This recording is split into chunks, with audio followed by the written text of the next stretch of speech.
Bayangkan kalau saya mengkritik presiden dengan kalimat-kalimat semacam itu, entah lewat YouTube seperti ini, entah saya tweet atau saya upload di YouTube, di Facebook saya, di Instagram saya dan sebagainya, kayaknya malah kena deh. Pasti saya bisa langsung ditangkap polisi.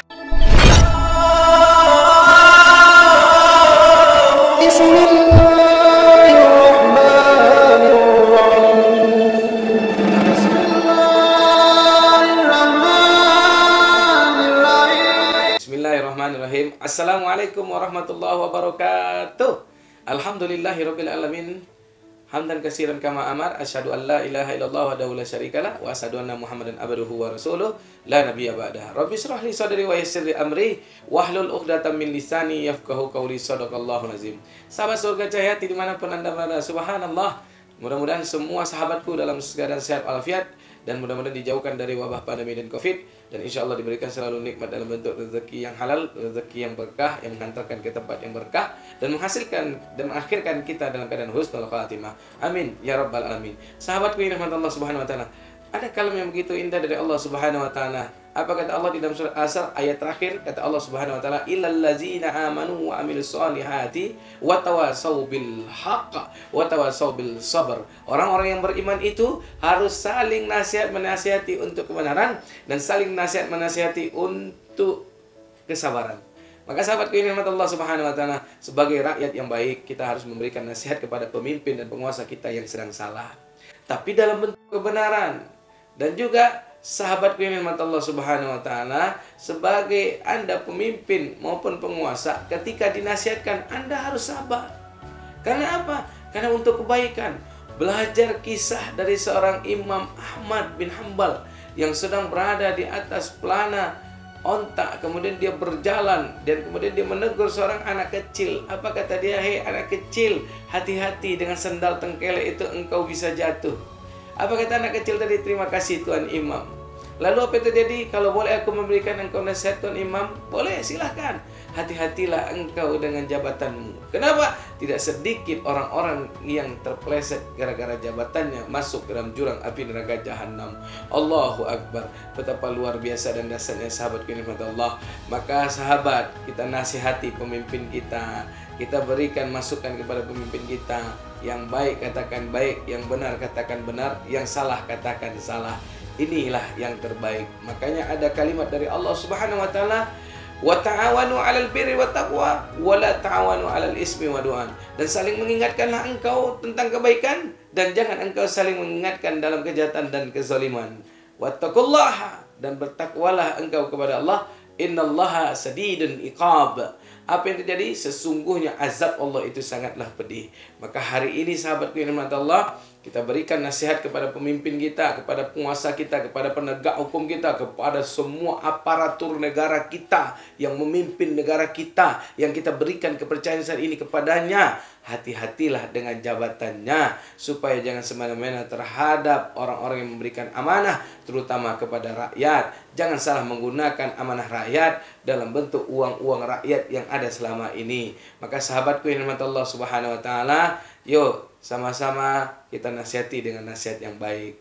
Maka sahabatku yang dirahmati Allah, nasihat yang terbaik itu saya rasa adalah nasihat dari Bang Edi. Mari sama-sama kita lihat videonya Bang Edi dalam memberikan nasihat kepada pemimpin kita. Jangan sampai nasihat itu dalam bentuk menjilat, jangan sampai nasihat itu dalam bentuk mencari sesuatu, apalagi membuat engkau menjadi manusia yang munafik. Maka sahabatku, yuk kita saksikan. Jangan kemana-mana, tapi jangan lupa subscribe, like, and share, supaya menjadi ladang jariah buat kita semua. Amin ya rabbal alamin. Terima kasih sahabatku. Akhirul kalam. Assalamualaikum warahmatullahi wabarakatuh. Gimana caranya kritik pada pemerintah, pada presiden khususnya, tapi tidak dipanggil polisi, tapi tidak ditangkap polisi? Mungkin gini. Ya, ini kritik nih. Yang terhormat Bapak Presiden yang kami cintai, Bapak Insinyur Haji Joko Widodo. Mohon maaf Pak, izinkan kami rakyat Indonesia menyampaikan kritik kepada Bapak. Namun sebelumnya kami ingin sampaikan juga Pak, bahwa kami sebagai rakyat Indonesia sangat berterima kasih kepada Bapak Presiden karena selama 6 tahun Bapak Presiden kami rakyat Indonesia sudah mencapai tahap kemakmuran yang sangat diidam-idamkan. Kami mendapat keadilan hukum ditegakkan secara adil, tidak tumpul ke bawah, tidak maksudnya tidak tajam ke bawah, tidak tebang pilih. Terima kasih Pak. Dalam masa 6 tahun kepemimpinan Bapak, kami juga bisa menikmati kesehatan dengan sangat profesional dan beradab. Kami juga gembira karena harga-harga sangat terjangkau. Lapangan kerja kami bisa isi, bahkan kami bisa memilih Bapak. Terima kasih banyak Bapak atas kerja keras Bapak dan tim untuk memajukan negeri ini. Pak Presiden yang kami hormati, namun demikian Pak Presiden mohon maaf kami menyampaikan kritik.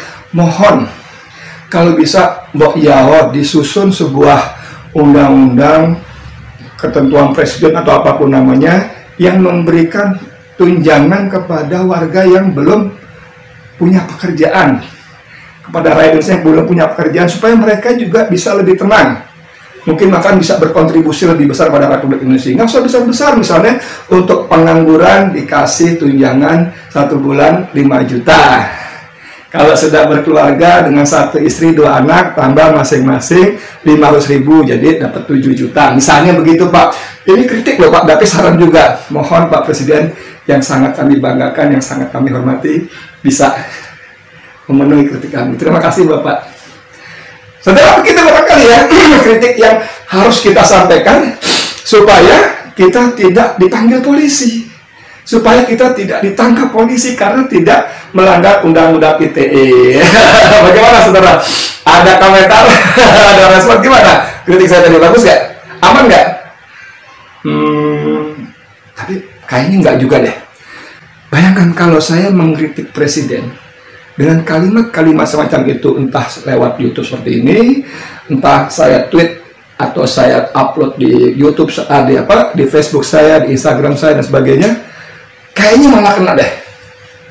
Pasti saya bisa langsung ditangkap polisi karena melanggar undang-undang ITE, terutama pasal-pasal tentang penyebaran berita bohong.